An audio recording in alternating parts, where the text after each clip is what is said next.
Henker que vive duas vezes. Capítulo 739. O legado de Rhea, 3. É a nossa situação? O que isso significa? Hades não conseguiu entender as palavras de Rhea. Hades foi jogado no vazio e mais tarde foi resgatado. Ele ajudou outros a tirar seu pai do poder e sua mãe estava tentando encontrar o marido desaparecido. O que poderia ser pior do que esta realidade atual? Mas Rhea apenas deu um sorriso amargo e não continuou falando. Em vez disso, ela apenas olhou para Hades com um olhar triste. Hades. Sim, mãe. Eu sei que tem sido difícil para você mediar entre mim e Zeus. Isso é. Hades tentou dizer algo, mas Rhea balançou a cabeça. Ela acrescentou, não, você não precisa fingir o contrário. Para ser honesta, Cronos não foi um bom pai para você. Além disso, você provavelmente não entende porque sua mãe está tão empenhada em encontrar e salvar seu pai. No entanto, você permaneceu ao meu lado e ajudou. Eu queria mencionar isso. Mãe. No entanto, tenho que lhe pedir outro favor. E isso é apenas um se você encontrar alguém que exala uma aura como a minha depois que eu partir. Por que você está dizendo essas coisas? Pare. Não. Vou apenas fingir que não ouvi nada. Com uma expressão rígida, Hades tentou se virar. Nessa hora, por favor, não finja que não me conhece. Rhea terminou a frase em meio aos gritos de Hades. Hades não respondeu. Pensando que Hades devia ter ficado irritado com suas palavras, Rhea deu um pequeno sorriso amargo e se abaixou para pegar, um por um, os pedaços de suas esculturas e pinturas que Zeus havia destruído. Parecia que levaria muito tempo para juntar os pedaços quebrados. No entanto, no meio da porta, os passos de Hades pararam. Mas mãe. Rhea inclinou a cabeça como se estivesse se perguntando o que Hades iria dizer. Eu nunca fiquei ressentido com o pai. Mesmo que sentisse falta dele em certos momentos, nunca fiquei ressentido com ele. Rhea permaneceu sentada no lugar por um longo tempo depois de ouvir as palavras de despedida de Hades. Quando você assumiu o lugar de Hades, ele não lhe disse que estava apenas devolvendo algo ao que era. Assim como Rhea, Cronos olhou para a porta pela qual Hades havia saído antes de se virar para Ion-Uu para fazer uma pergunta. Sim, Ion-Uu acenou com a cabeça calmamente. Hades não disse isso diretamente, mas a mensagem foi claramente declarada nas lendas que Hades transferiu para Ion-Uu. Hades estava apenas devolvendo para ele o que recebeu dele. A quem ele, Hades, estava se referindo. Logo seria revelado sem que ninguém pensasse muito profundamente sobre isso. Hades devia saber. Ele deve ter se lembrado do pedido da sua mãe. Ion-Uu estava claramente refletido nos olhos de Cronos. Cronos continuou a falar. Entre os filhos dela, você e Jeong-Uu eram os que mais se pareciam com sua mãe. Hades percebeu desde o início? Provavelmente não, mas, tendo conhecido quem você é, ele não teria reconhecido isso em algum momento. Ion-Uu assentiu pesadamente. Seres como Poseidon e Zeus não deram nenhuma vibração fraterna a Ion-Uu, mas foi diferente para Hades. Ion-Uu ficou grato pela orientação de Hades, especialmente durante seus primeiros anos na torre. Foi quando Ion-Uu estava focado em encontrar seu irmão de alguma forma. Não era exagero dizer que Hades era como professor, pai e irmão mais velho de Ion-Uu. Assim como Cronos, Ion-Uu não teve escolha a não ser ficar parado e olhar por um tempo para a porta pela qual Hades havia saído. Rhea deixou tudo de lado. Até mesmo comer e beber, por alguns dias para poder se concentrar em examinar os materiais que Hades havia trazido para ela. Ion-Uu e Cronos observaram Rhea de perto enquanto ela organizava seus pensamentos por escrito. E com o passar do tempo, Ion-Uu ficou cada vez mais surpreso. As inferências de Rhea eram tão precisas que Ion-Uu se perguntou se elas havia derivado através de uma habilidade de precognição. A batalha de cuja roda, a do demônio celestial ou a do rei negro, já foi conduzida em uma extensão insondável. Uma roda é muitas vezes expressa como um sonho. A primeira é uma expressão usada principalmente pelo demônio celestial e a última pelo rei negro. Contudo, esta batalha da roda está agora a aproximar-se do seu ponto de ruptura e os dois sentem a necessidade de pôr fim a ela. Então, o demônio celestial construiu uma torre e selou o rei negro profundamente abaixo dela. No entanto, não se sabe quais medidas o rei negro tomou para neutralizar isso. A escuridão nunca libera seu alvo. A escuridão assumirá completamente o controle e utilizará seu alvo até que ele desmorone completamente. Supondo que Cronos ainda esteja vivo, Cronos não tem escolha senão ser arrastado pela escuridão e atraído para as proximidades da torre. A torre é uma espécie de fachada. Atrás da torre, observou-se que existe uma civilização chamada Terra, onde inúmeras lendas estão sendo reproduzidas. A chance de que a primavera de Cronos o leve à Terra é de mais de 80% e, nesse caso, com base na personalidade de Cronos, a possibilidade de ele repetir sua vida passada para acumular conquistas também será. Contudo, a escuridão apenas fez de Cronos um apóstolo, não um executor. Aqui, a questão inicial surge novamente. O demônio celestial deu o primeiro passo. Então, qual seria a resposta do Rei Negro? Esta é uma partida de xadrez entre dois absolutos. Preciso descobrir quais são as peças. Existem muitos materiais dos quais posso derivar minhas hipóteses. O fato de que os domínios divinos de Cronos eram o tempo e a morte, O fato de que meus ancestrais que uma vez perseguiram a escuridão como o dia escolheram ficar do lado do demônio celestial. E o fato de que eu, como esposa de Cronos, sou uma descendente do dia. O tempo e o espaço são os principais ingredientes na criação do universo. Por outro lado, eles também são materiais que a escuridão valoriza, mas reluta em utilizar. Para derrotar o demônio celestial, esses dois ingredientes principais são necessários.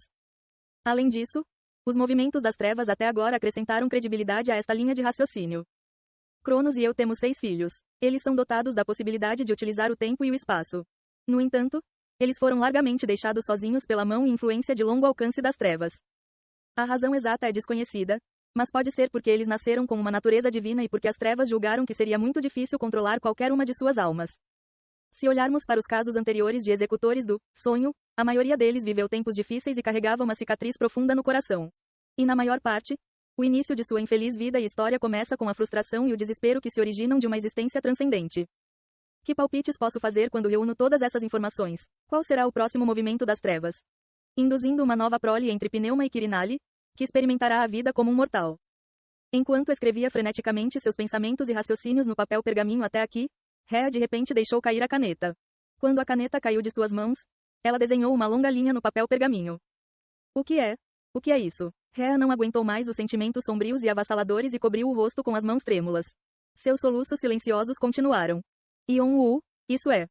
Sim, cada item de linha, irritantemente, está correto. Ion-Wu cerrou a mandíbula. Cada uma das projeções fundamentadas de Rhea era algo pelo qual ele havia passado. Como um dos egos do Rei Negro, Ion-Wu adivinhou vagamente essas coisas abrangentes. Ainda assim, o fato de seu destino ter sido decidido há muito tempo e como ele estava sendo tratado como uma peça de xadrez por um ser transcendente, Ion-Wu não pôde deixar de ferver de raiva. E sua mãe, que esperava a situação de Ion-Wu desde o início, permaneceu imóvel e sem palavras por um longo tempo. Era como se o coração dela tivesse congelado. No entanto, sem querer ceder, Rhea logo cerrou os dentes e começou a escrever mais uma vez no papel pergaminho. Assim como Cronos, os olhos de Rhea logo ficaram vermelhos, e naqueles olhos podia-se ver um espírito obstinado e inflexível. Se as coisas não progredirem da maneira que as trevas desejam, posso inferir 2 consequências principais. A primeira é que os meus atuais 6 filhos enfrentarão uma série de azar, ou os seus descendentes serão colocados numa situação em que não terão outra escolha senão cair. Em segundo lugar, uma calamidade maior acontecerá com Cronos. Ainda não se sabe em grande parte qual o movimento que a escuridão fará. No entanto, também não posso confiar isso a mais ninguém. Tenho que me deslocar e verificar tudo sozinho. Esta foi a conclusão de Rhea. Mesmo ela, como figura principal do Olimpo, não era páreo para uma existência absoluta, o Rei Negro. Se o Rei Negro fizesse um movimento, ela não seria capaz de detê-lo. Tudo o que ela podia fazer era se preparar para reduzir ao máximo os efeitos prejudiciais do movimento. Rhea precisava incitar o fluxo das coisas a desviar suavemente e tomar uma direção diferente. Rhea decidiu fazer isso sozinha. Ela não ia contar aos filhos. Ela não iria sobrecarregar os filhos, que ainda tentavam se recuperar do desastre que a escuridão lhes causara. Por outro lado, o que Cronos estava passando era um trabalho em andamento e também era assunto de Rhea. Assim, após concluir seus pensamentos, Rhea rapidamente organizou e limpou o ambiente. É claro que ela agiu da maneira mais silenciosa e secreta possível, pois não queria que ninguém mais soubesse de sua decisão. Popô, Pepe, tenho uma coisa para pedir a vocês dois. Rhea confiou funções às suas 2 criadas, que mais tarde teriam os nomes de Frígia e Anastásia. Rhea pediu que Frígia cuidasse do legado do Quirinale, e ela disse a Anastásia para descer ao mundo inferior e observar as tendências da torre. Embora os dois tenham notado que Rhea estava prestes a sair, eles não perguntaram sobre isso e seguiram silenciosamente suas ordens. Na época em que planejava partir, Rhea terminou as estátuas e pinturas, nas quais trabalhava continuamente durante seu tempo livre. Ao retratar as memórias de felicidade de sua família em suas esculturas e pinturas, Rhea constantemente se lembrava de sua determinação em retornar aqueles dias.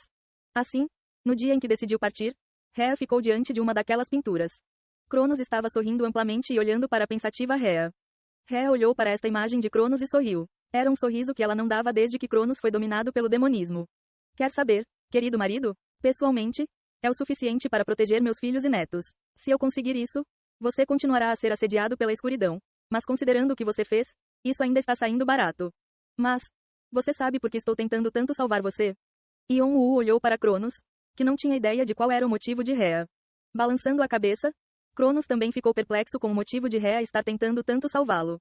Por que Rhea o amava tanto? Na memória de Cronos, tudo o que ele conseguia lembrar era dele tê-la machucado. Você pode não se lembrar, mas na verdade, você me salvou uma vez.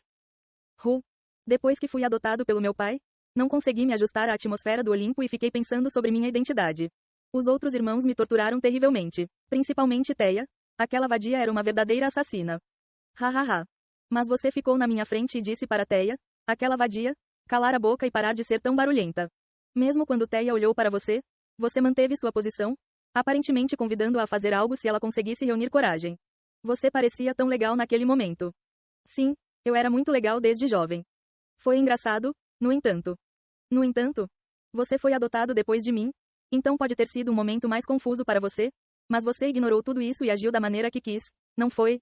No final, Theia não conseguiu vencer, então ela foi embora. Provavelmente foi nessa época que comecei a reconhecer você. Acho que não tive quaisquer pensamentos ou intenções naquele momento. Desde então, eu lhe enviei vários sinais e sinais. Mas como uma pessoa tão chata como você poderia ler essas mensagens? Em vez disso, você ficou irritado com a minha atenção. Você parecia tão estúpido naquela época. Nosso filho está bem ao meu lado. Por favor, evite dizer que sou estúpido. Mas no final fui eu quem te derrotou, então sou o vencedor, certo? E você sabia que fui eu quem te induziu a se casar comigo? Você provavelmente não imagina. De qualquer forma, eu tive que cuidar de tudo, de 1 a 10. O que mais eu poderia fazer?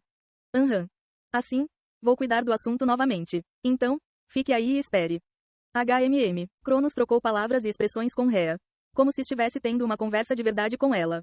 No final, Cronos até se sentiu tímido, coçando a bochecha com o dedo indicador. E Cronos teve uma ideia. Desde o início, ele devia estar destinado a ficar com Rhea. Ele estava fadado a ficar com Rhea. A propósito, há algo que você também não sabe. Cronos falou enquanto Rhea tirava os olhos da pintura e se virava lentamente. Cronos começou a falar com o coração. Quando herdei os poderes divinos do pai e comecei a guerra civil. Fui explorado por várias sociedades e recebi muitas ofertas. Todos sabiam que eu era o mais poderoso. Um cara até disse que deveríamos criar uma sociedade totalmente independente. Porém, você sabe porque eu não fui a lugar nenhum e fiquei ao seu lado. Um passo e outro. À medida que Rhea avançava lentamente, uma distribuição de luz começou a brilhar intensamente ao seu redor. E logo, a distribuição de luz se quebrou em pequenos pedaços e caiu no chão. Sua queda em desgraça estava ocorrendo. Ela estava se preparando para ir para a Terra, onde previu que Cronos estaria. A razão pela qual causei uma confusão sem um momento de descanso foi para chamar sua atenção. Sempre que eu era repreendido pelo pai, você era sempre o primeiro a vir me procurar e perguntar por que eu estava agindo de forma tão imatura. Rhea sentou-se calmamente em frente a uma mesa. Um leve sorriso apareceu em seu rosto enquanto ela acariciava suavemente a mesa. Quando foi? Por alguma razão? Ela não conseguia mais se lembrar, mas ela e Cronos tiveram uma grande discussão uma vez, quando eram jovens. Urano ficou muito zangado com eles naquele momento e disse-lhes para fazerem algo juntos como sinal de reconciliação.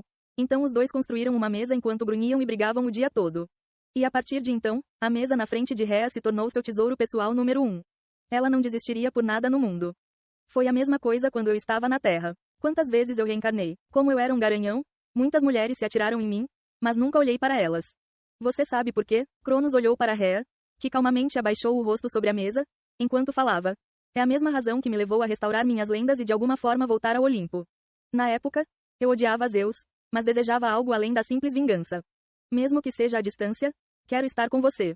Devido a uma onda de emoção, Cronos teve dificuldade para terminar suas palavras. Ele engoliu em seco e lutou contra as lágrimas para continuar falando. Naquele momento, os olhos de Rhea estavam se fechando. Cronos falou mais uma vez. Quero ver você, pelo menos uma última vez.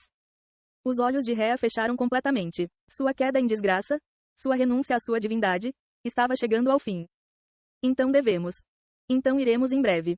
Encontre-se novamente. Encontre-se mais uma vez. Puff, a distribuição de luz que emanava de Rhea diminuiu completamente. Sua queda em desgraça havia sido concluída. O último vestígio de pensamento que ela deixou para trás também começou a desmoronar. Cronos levantou a cabeça. Invocação dos mortos, foi ativado. Quem você gostaria de convocar? Rhea. Cronos chamou o nome da mulher que ele amou durante toda a sua vida.